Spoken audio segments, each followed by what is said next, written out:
Tava na última semana de agosto, quando me passaram a ordem da cova 37B, quadra 5. Era para abrir ela de manhã, porque iam enterrar as cinzas de uma senhora que tinha sido cremada lá em Goiânia. Iam colocar junto do marido, que estava lá desde 2005. Cova antiga, familiar, sem segredo. Eu fui. Peguei a ficha impressa, conferi no mapa da administração, peguei a chave do armário do fundo, tirei a alavanca e fui. O sol estava forte, mas a terra ali era boa de mexer.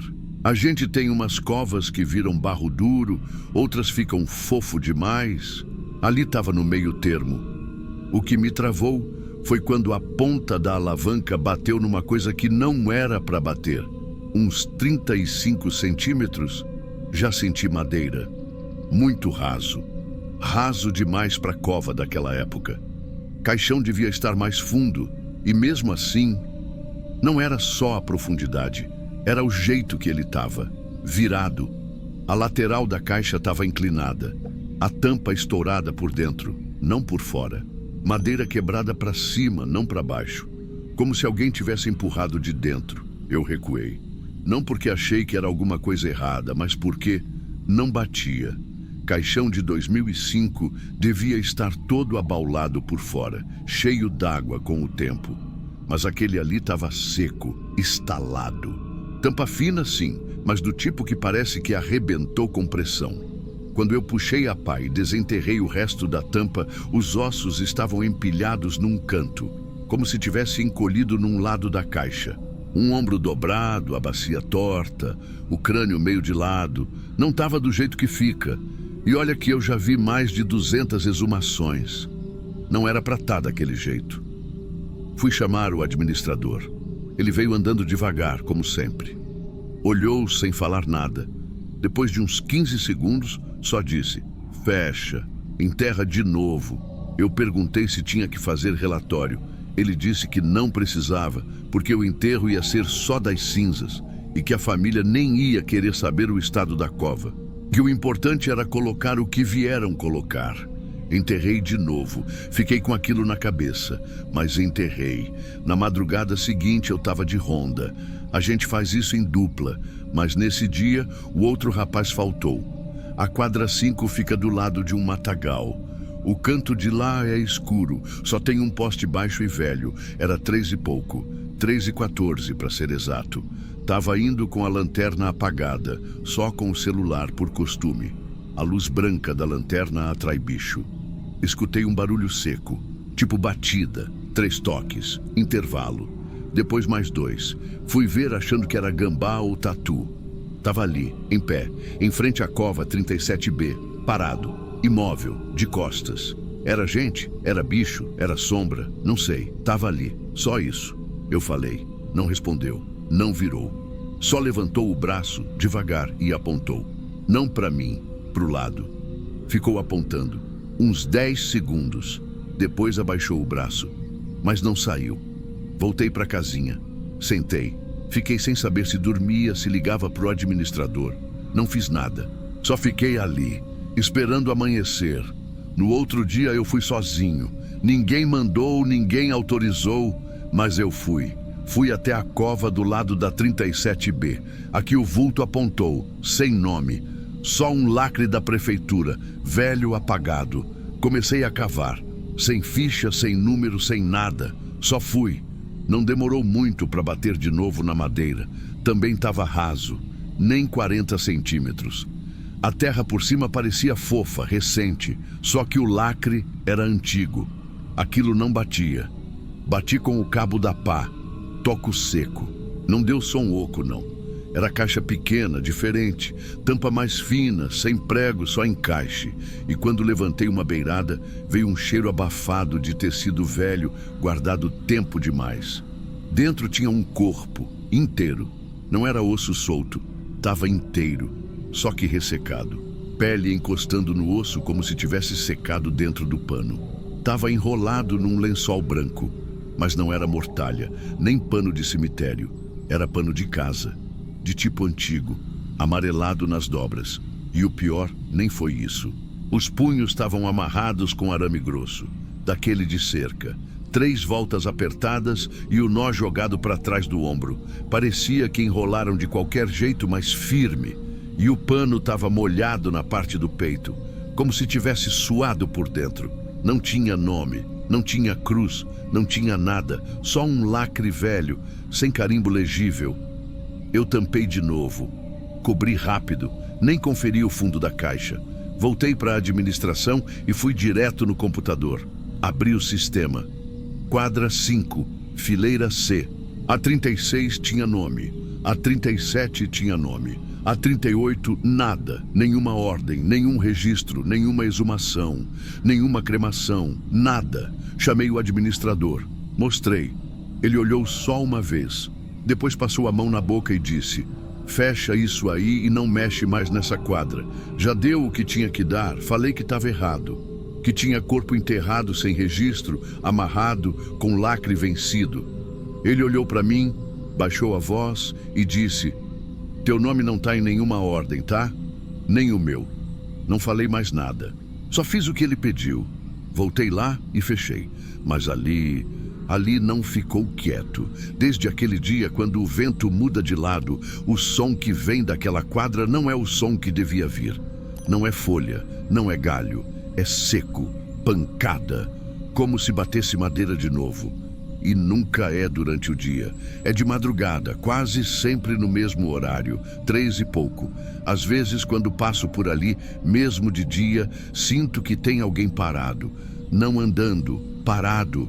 Já vi o rapaz novo, o estagiário, evitando aquela fileira. Já vi 2 famílias irem para o sepultamento na 39 e pedirem para não passar pela frente da 37. Ninguém diz nada, mas ninguém fica ali. Eu não voltei mais sozinho naquele trecho. Nem faço questão de olhar no mapa. Tem coisa que não é para abrir.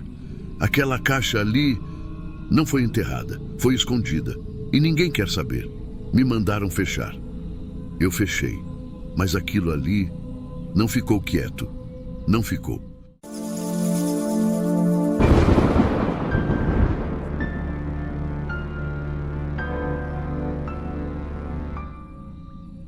Eu peguei esse serviço porque achei que ia ser rápido. 2 painéis de vitral e uma inspeção na estrutura interna da cúpula. O mausoléu era antigo, mas bem conservado, pelo menos na parte externa. Fica numa das alas mais altas do Cemitério da Consolação, ali em São Paulo, bem perto de uma trilha que desce entre os túmulos mais antigos. Quem assinou o contrato foi um homem que disse ser neto de um dos sepultados. Chamava-se Nelson Campelo, pelo que constava nos papéis. Ele apareceu só no dia da assinatura, entregou a chave e nunca mais atendeu nenhuma ligação. Nem para dar retorno, nem para saber do andamento. Isso não é incomum nesse tipo de trabalho, principalmente com famílias antigas que só querem manter o túmulo apresentável. Então segui com o que estava combinado. A primeira vez que eu entrei ali, levei meu material de base. Lanternas de inspeção, escada dobrável, pano seco, sabão neutro, pincel de cerdas finas. Tudo padrão. Mas teve uma coisa que me chamou a atenção logo de cara. O painel de vitral superior, o central da cúpula, estava coberto por uma camada fina de poeira preta. Só que essa sujeira estava toda do lado de dentro do vidro. E o estranho é que o resto do mausoléu estava limpo. A pedra do chão, as molduras internas, os nichos, tudo com marcas de tempo, mas nada que indicasse que ali tinha infiltração ou acúmulo daquele tipo de resíduo. Era como se só aquela parte do vidro tivesse sido afetada. Eu estranhei, mas também não fiz alarde. Já vi de tudo trabalhando em cemitério. Às vezes é fuligem que entra por microfissura, às vezes é acúmulo de mofo seco. Só que ali não tinha sinal de entrada de ar, nem fresta, nem fungo. Só aquele pó escuro e muito fino grudado no lado interno do vidro. No segundo dia, voltei com um pano úmido e comecei a fazer a limpeza por baixo. Consegui alcançar parte da borda com a escada no 3º degrau. O vitral era colorido, com detalhes em chumbo. Nada fora do normal. Mas quando eu fui recolher as coisas para ir embora, notei que o pano que eu tinha deixado pendurado na ponta da escada estava rasgado. Só que não parecia um rasgo de desgaste. Era um corte irregular na diagonal, como se ele tivesse sido puxado e depois prensado contra o vidro. Ele estava grudado ali, e só na parte que já estava limpa. O restante ainda estava sujo. Olhei em volta, vi se tinha algum bicho, algum prego solto, qualquer coisa. Nada. Peguei o pano, guardei e fui embora. No caminho, fiquei tentando pensar se não tinha sido o vento, mas não tem como entrar vento ali dentro. A porta é pesada, de ferro, fecha com trava, e a parte de cima não tem circulação nenhuma de ar. Naquela noite, umas 8 e pouco, recebi uma mensagem de número desconhecido. Era uma foto do mausoléu, tirada de cima. Como se alguém tivesse tirado do alto de uma árvore ou da parte mais alta do cemitério, onde não tem acesso. A legenda era só um emoji de olho. Eu bloqueei o número e deixei para lá, mas 2 dias depois recebi outra. Dessa vez era de dentro. A imagem mostrava o vitral, já com metade da área limpa. O ângulo parecia de cima da cúpula, como se alguém tivesse tirado de dentro do próprio teto. Mas não tem como alguém subir ali. Eu nunca deixei equipamento lá dentro e não tem ponto de apoio para isso. Voltei ao cemitério no dia seguinte, entrei e fiz uma varredura. Nenhum sinal de invasão. Porta intacta, trinco normal. Fui até a administração, levei as imagens, perguntei sobre câmeras. Me disseram que naquela ala antiga as câmeras estavam desativadas havia meses, que os registros dali vinham dando problema e que a prioridade era nas alas novas. Me mandaram fazer um boletim de ocorrência, mas como não tinha ameaça direta, acabei nem indo. Terminei a restauração lateral e deixei a parte da cúpula para o fim. O vitral superior exigia que eu subisse mais alto. Peguei uma escada de 7 degraus, bem firme, com trava de base, e posicionei no centro do mausoléu, logo abaixo da parte que ainda faltava limpar. Quando subi, levei um pano novo e um frasco de solução neutra. Me apoiei com cuidado. Quando cheguei no último degrau, ouvi um estalo seco, tipo madeira quebrando. Mas não tinha madeira ali. Em seguida, veio um sopro, um deslocamento de ar, forte, de dentro para fora. Me atingiu no peito. Não foi brisa. Foi uma pressão, como se alguém tivesse soltado o ar com força bem perto do meu corpo. O suficiente para me desequilibrar. Eu caí com tudo. Bati o ombro, o quadril e só não machuquei mais porque a escada tombou para um lado. Quando levantei, o vitral estava lá em cima. E tinha uma rachadura escorrendo uma substância escura, grossa, parecendo borra de café molhada. Ela ia descendo devagar, pela moldura interna do vidro, como se estivesse do lado de dentro do vidro e fosse escorrendo para fora. Mas quando fui chegar perto para registrar, ela secou. Tipo, sumiu. Fiquei uns 10 minutos sentada no chão, sem saber se continuava ou não. No dia seguinte, eu levei um colega pedreiro comigo, o Jorge. Já tinha feito alguns reforços em base de túmulo comigo antes. Expliquei por alto o que tinha acontecido, disse que precisava que ele verificasse a estrutura do teto antes de eu continuar. Não falei nada de sopro, de queda, nem da substância preta. Só pedi para ele verificar infiltração, ver se tinha alguma folga, algum ponto com risco de ruptura. Chegamos juntos de manhã. O tempo estava nublado, mas seco. Abrimos o mausoléu. Tudo igual. Só que a parte de cima, o vitral, estava como se ninguém tivesse mexido. Sujo de novo. A mesma sujeira fina, preta, uniforme. Nenhuma rachadura, nenhuma marca de escorrimento. Como se o que eu vi na véspera nunca tivesse existido. E o pano novo que eu tinha deixado pendurado do lado, sumido. O Jorge subiu na escada, verificou tudo, fez o teste de apoio. Disse que a estrutura estava firme, que não tinha sinal de rachadura, que não havia infiltração por cima, nada que justificasse qualquer tipo de deslocamento de ar. Ele falou, isso aqui está mais seco que parede de cofre. Eu fiquei olhando para o vitral enquanto ele descia, tentando entender como a poeira preta podia ter voltado daquele jeito. A parte que eu tinha limpado estava suja de novo, com a mesma densidade de antes. Não era poeira acumulada, era reaparecida. O vidro não estava embaçado nem manchado. Era sujeira seca, fina, preta, como se alguém tivesse varrido cinza contra ele por dentro. Aí eu parei, fechei minha mochila e falei para o Jorge: pode ir guardando as ferramentas, não vou continuar com isso aqui não. Ele não perguntou nada, só olhou para mim e disse: faz bem. Encerramos o dia. No fim daquela semana, mandei um e-mail para o tal Nelson Campelo, avisando que o contrato estava sendo encerrado por motivos de segurança. Nem sei se ele recebeu. Nunca tive resposta. Também não tentei de novo. 2 meses depois, eu estava num curso de técnicas de vitrificação no Ipiranga e conheci uma restauradora mais velha, a Lídia. A gente começou a conversar sobre trabalhos incomuns. E quando eu citei que tinha feito um serviço no Consolação, na parte alta, ela perguntou o nome da família. Quando eu disse Campelo, ela travou por uns segundos. Depois contou, em voz baixa, que 10 anos antes, um restaurador chamado Arlindo foi encontrado morto dentro de um mausoléu ali naquela mesma ala. Não tinha sinal de violência, nem de queda. O corpo foi achado deitado de frente para cima, exatamente sob o vitral central. Segundo o laudo, tinha sido parada cardíaca. Mas a história que corria entre os trabalhadores mais antigos era outra. Diziam que ninguém devia mexer naquele teto, que aquele vitral era diferente. Não pelas cores, nem pelo material, mas porque ninguém conseguia limpá-lo até o fim sem que ele voltasse a ficar como era antes. Ela falou ainda que outros profissionais já tinham recusado o serviço ali. Mas o assunto foi sendo esquecido com o tempo.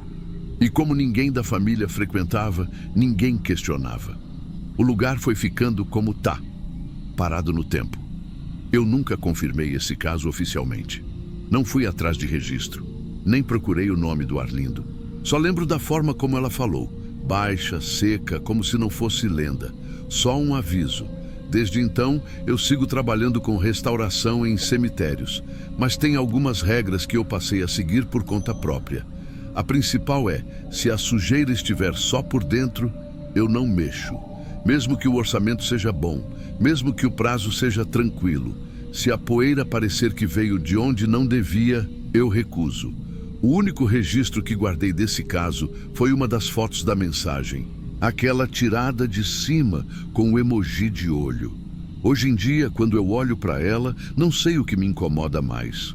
O ângulo que ninguém poderia alcançar, ou o fato do vidro lá em cima estar completamente limpo na imagem. Como se alguém lá de dentro já tivesse terminado por mim.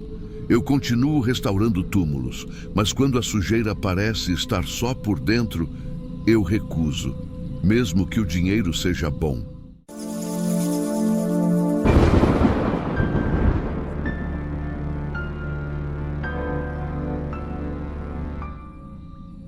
Eu sei que parece exagero quando a gente fala que não esquece uma coisa, mas tem coisa que nem se a gente quisesse muito, conseguiria lembrar do jeito certo. E tem coisa que nem querendo consegue esquecer. Na época, eu trabalhava num cemitério antigo, aqui em Petrópolis. Comecei por indicação de um amigo da família, e era tranquilo, viu? Quer dizer, dentro do que dá para chamar de tranquilo, passar a madrugada cercado de túmulo e grade de ferro. Era um lugar bonito até. Daqueles cemitérios históricos com mausoléus grandes, árvore seca de filme, rua de paralelepípedo e silêncio. Muito silêncio. A rotina ali era batida. Chegar às 6 da tarde, passar o rádio, fazer ronda, anotar qualquer coisa fora do lugar, manter distância de vândalo, gato, morcego e bêbado que vira e mexe pula muro. E pronto. No dia seguinte, 6 da manhã, portão abre para visitação e a gente vai embora. Mas naquela madrugada de sábado, alguma coisa mudou. E mudou sem aviso. Eu estava sozinho, meu colega da ronda tinha faltado e disseram que não ia ter ninguém para cobrir.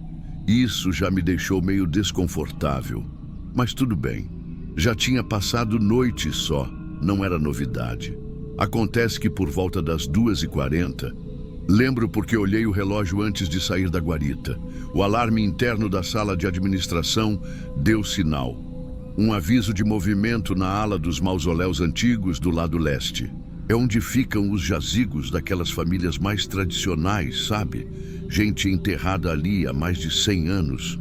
Eu pensei que fosse gato ou algum andarilho. Peguei a lanterna, o rádio e fui devagar. Quando cheguei lá, percebi que o sinal vinha do mausoléu da família Salles. É um dos maiores, todo de mármore branco, com grade trabalhada na frente e uma pequena cruz de ferro no topo. O portão estava trancado, como sempre. Só que quando eu apontei a lanterna entre as grades, vi uma coisa que gelou meu estômago. Uma vela acesa, bem em cima do túmulo da filha mais nova da família. Uma menina que, se não me engano, morreu com 12 anos. Ninguém acende vela dentro de mausoléu, ainda mais trancado. E eu sei que não tinha vela lá quando a gente fez a ronda das 8. A luz tremia, meio fraca. E junto com ela, eu ouvi um barulho que me deixou paralisado. Era como se alguém respirasse forte, mas de um jeito seco. Sem ar, sabe? Não era choro. Era abafado. Chamei. Falei que era o vigia. Nada. Nenhuma resposta. Aí fui até a lateral do mausoléu, que tem uma fresta entre o muro e uma parte quebrada da grade decorativa. É estreita, mas dá para ver um pouco melhor por ali. Foi então que eu vi uma mulher ajoelhada, de costas, com cabelo escuro, bem comprido, meio caído para os lados. Ela estava encostada no túmulo fazendo um movimento que de longe parecia que estava arranhando alguma coisa, como se passasse a mão no mármore repetidamente. Na hora, minha primeira reação foi pensar em alguma moradora de rua, alguém em surto, sei lá. Mas tinha algo estranho no jeito dela se mover. Repetia aquele gesto como se estivesse presa no próprio corpo. Chamei de novo, dessa vez com mais firmeza. Ela parou, mas não virou. Ficou ali, estática. E depois de uns segundos parados, ela encostou a cabeça no túmulo, devagar, como se estivesse cansada. Bateu uma vez, só. Depois ficou ali, com a testa colada na pedra. Eu devia ter ido embora, mas fiquei, olhando. O tempo parecia parado. Até que dei um passo para trás e o galho de uma árvore quebrou sob o meu pé. O barulho foi alto, alto demais. E mesmo assim, ela não se mexeu. Voltei para a guarita em passos rápidos. Chamei um dos outros vigias por mensagem e pedi para ele passar lá, mesmo fora do plantão. Em menos de 10 minutos ele apareceu. Voltamos juntos, e o mausoléu estava vazio, sem vela, sem mulher, sem sinal de nada. Mas eu juro que vi. Ele até riu, falou que era sono, que devia ser sombra. Só que quando a gente se aproximou da grade, eu apontei para o túmulo da menina. E ali, bem na parte onde eu tinha visto a vela, tinham marcas. Como se unhas tivessem sido passadas várias vezes no mármore. Não arranhões profundos, mas pequenos desgastes, repetidos. Só que o túmulo estava intacto, fechado, nada forçado, nenhuma tampa levantada. Voltei para casa no dia seguinte com aquela sensação de que tinha ficado tempo demais, olhando para algo que não devia. Achei que ia esquecer. Mas nas noites seguintes, eu comecei a sentir vontade de passar por lá de novo.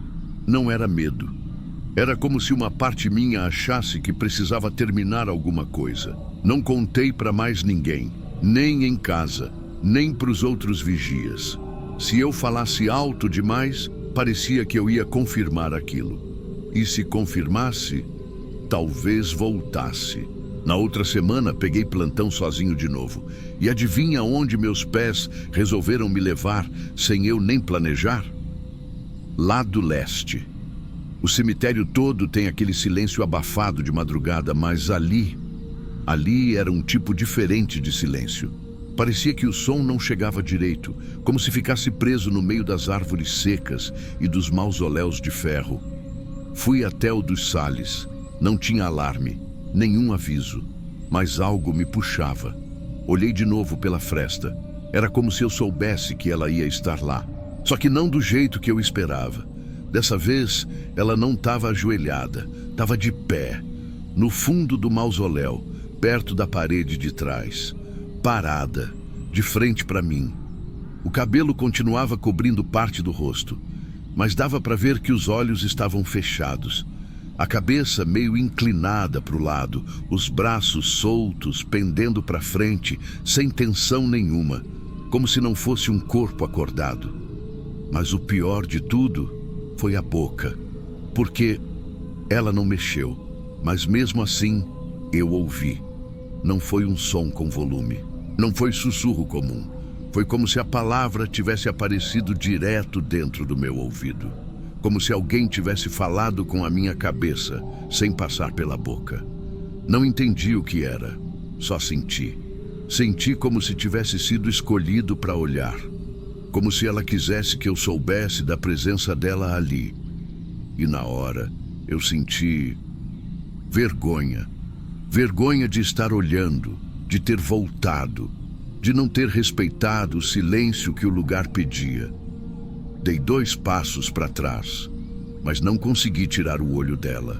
E foi aí que reparei numa coisa que talvez fosse a pior parte.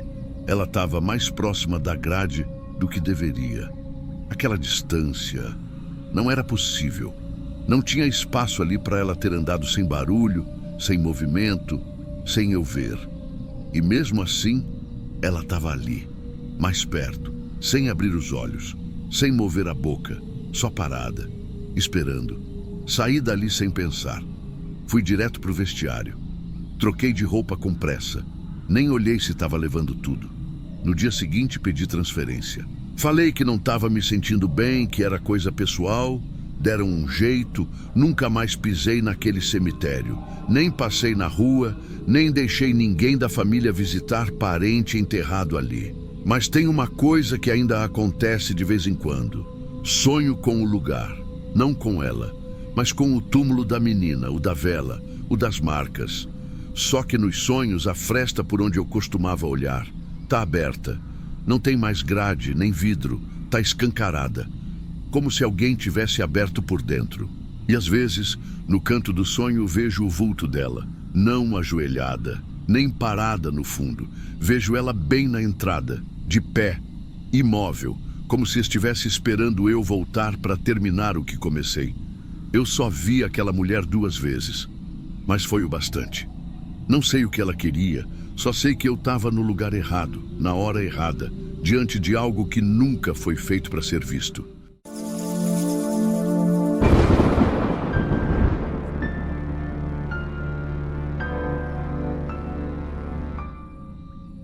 Não sei se você já teve que trabalhar no meio do mato molhado logo cedo, com a mão gelada na enxada e a camisa ainda úmida das costas.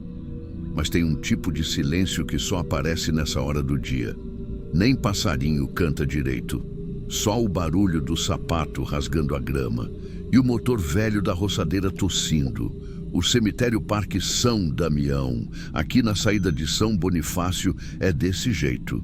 Árvores altas demais, sombra demais, e cada setor tem nome de santo. Mas a parte velha, a que a gente chama só de a ala baixa, fica depois da ladeira.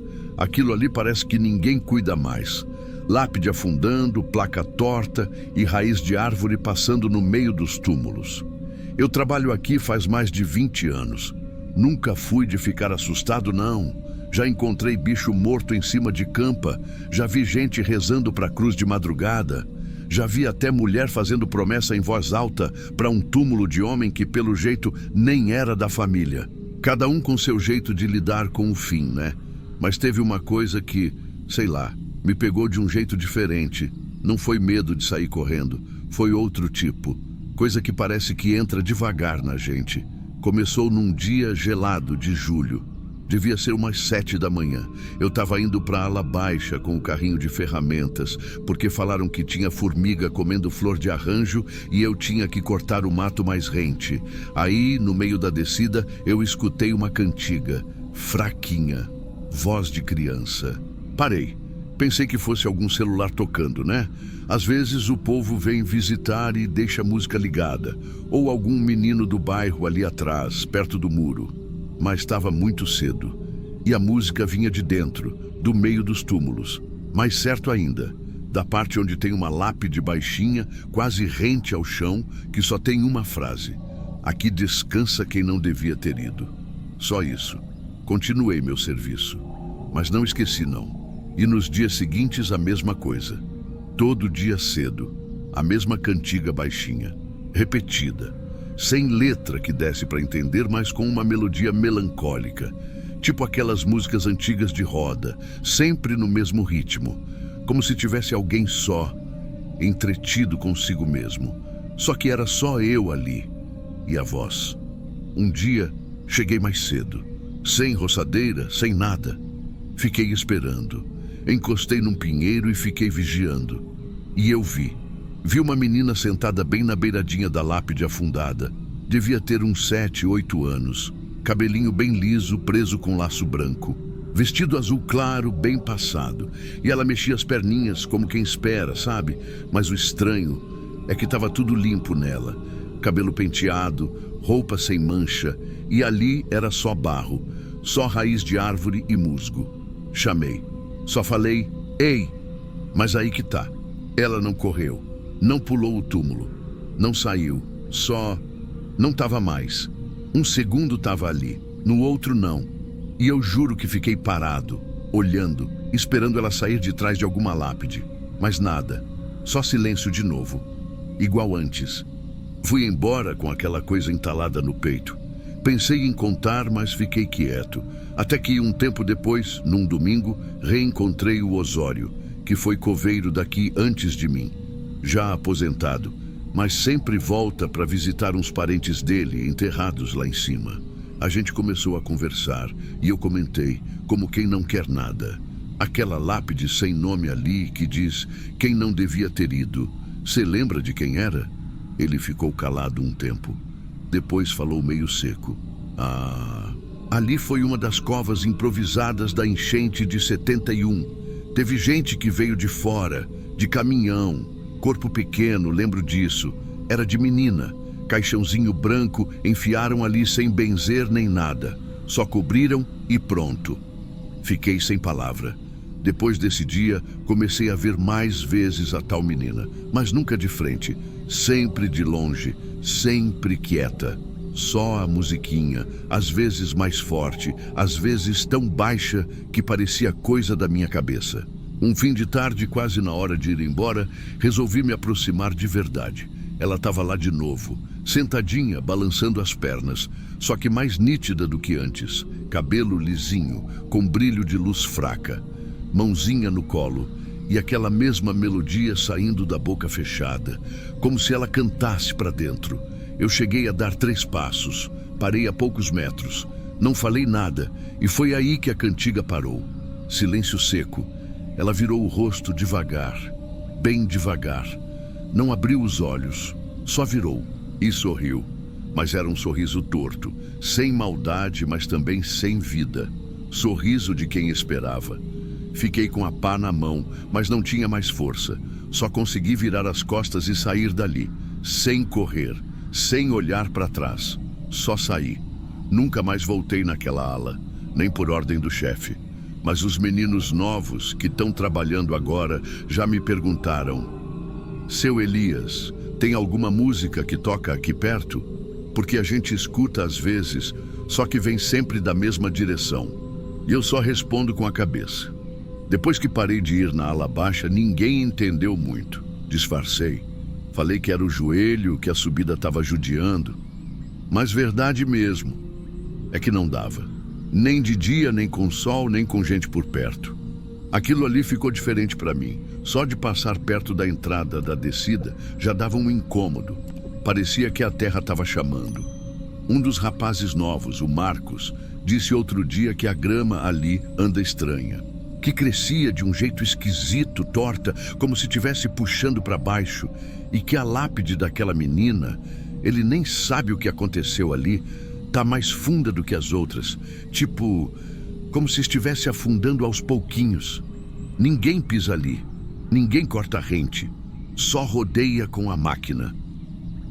Teve também o dia em que eles foram instalar uns sensores de presença nas luzes dos corredores, e um dos fios precisava passar perto da ala velha. O eletricista se recusou a mexer na terra ali. Disse que estava fofa demais, parecia mexida por dentro. Isso depois de mais de 50 anos de cova. Mas a pior parte, pelo menos para mim, foi no mês passado. Eu fui visitar um túmulo mais antigo, do meu tio-avô. Ele fica no setor do lado da ala baixa, só do outro lado do cercadinho de arbusto. Tava limpo, flor bonita, mas eu queria tirar umas folhas secas. E no meio do serviço, lá longe, do outro lado da cerca, a cantiga. De novo, baixinha, sem letra, mas do jeitinho de antes. O mesmo tom, a mesma cadência, como se não tivesse passado um dia desde a última vez. Só que não foi isso que me fez gelar. O que me pegou foi que no final da cantiga teve um respiro. Não era som de folha, nem de vento, nem de ave. Era uma inspiração leve. Sabe aquela puxada de ar que criança faz antes de cantar de novo? Foi isso, como se tivesse alguém ali ensaiando mais um verso. Só que nunca vinha, nunca vem. Eu larguei as folhas no chão, empurrei o carrinho e fui embora. E desde então, tenho dado um jeito de ninguém mais me escalar para turno perto dali. Porque eu entendi uma coisa. Aquilo ali não é só lembrança de tragédia. É mais fundo. É um canto que alguém canta não para ser ouvido, mas para não ser esquecido. Só que quanto mais tempo passa, mais fundo vai a lápide, mais fundo vai a voz. E parece que, quando ela for totalmente esquecida, é que a terra termina de puxar o resto. Eu não tô aqui para assustar ninguém, não, e nem gosto de contar isso. Mas precisava tirar do peito. Às vezes, quando a gente guarda demais, parece que é a gente que começa a afundar, né, não?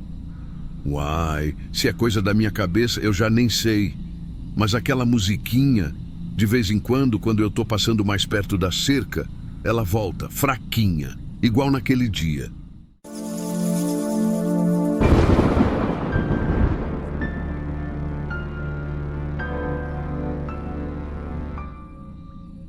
Pode reparar, todo cemitério tem um silêncio que não é bem silêncio.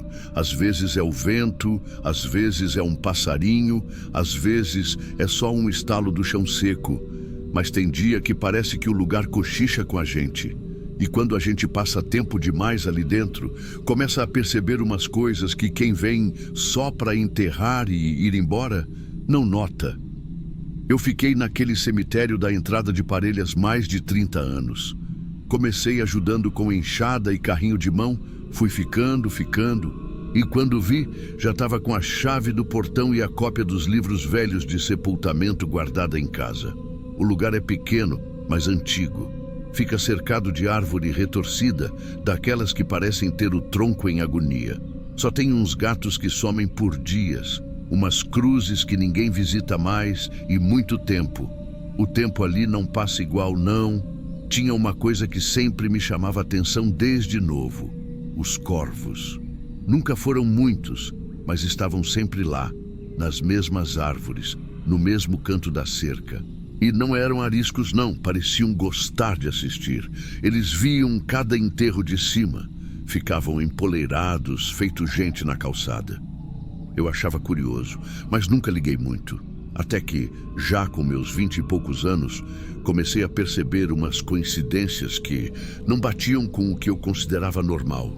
Num dos primeiros enterros que fiz sozinho, de um senhor meio ranzinza, que vivia brigando com os meninos da rua por qualquer coisa, na hora que terminei de tapar a cova, fui ajeitar umas flores caídas. Tava tudo em silêncio, só os passos da família se afastando lá longe. Foi aí que eu escutei. Não um som claro, não um grito, mas um grasnado mais longo, vindo do galho que ficava acima da cruz do homem. Soou como tira a mão daí. Eu congelei na hora. Olhei para cima. Era só o corvo, me encarando, o bicho parado, o bico meio aberto. E aquele som ainda ecoando na minha cabeça. Naquele dia, eu fui embora mais cedo. Fiquei achando que era coisa da mente, que tinha sido o calor, ou sei lá, coincidência. Mas quando isso aconteceu outras vezes, com outros mortos, aí a cabeça da gente começa a tropeçar. Teve uma moça nova que faleceu de repente. O caixão estava pesado. O chão ainda estava úmido da chuva da semana. Quando fechei a última pá, outro corvo, ou o mesmo, nunca soube, soltou um grunhido mais arrastado que me fez parar no meio do movimento. Juro que parecia "não me fecha aqui". Não estou dizendo que era isso, mas o som parecia. Eu fiquei tão perturbado naquele mês que parei de trabalhar sozinho. Sempre inventava de chamar alguém, só para ter com quem dividir o silêncio. Mas o pessoal achava que eu era só um velho cansado. Ninguém levava a sério. O tempo foi passando e os corvos continuaram lá. Só que um deles começou a aparecer demais, todo dia. Mesmo quando não tinha enterro. Ficava ali, no canto do jazigo número 27, aquele que ninguém mais visitava. E aí veio o que me assusta até hoje. Esse bicho, ele me chamava. Não estou dizendo que falava meu nome com boca de gente, mas o som, aquele som, era darrio, pausado, 2 vezes por vez, sempre com o mesmo tom, sempre do mesmo lugar, e era só quando eu estava perto. Tentei ignorar.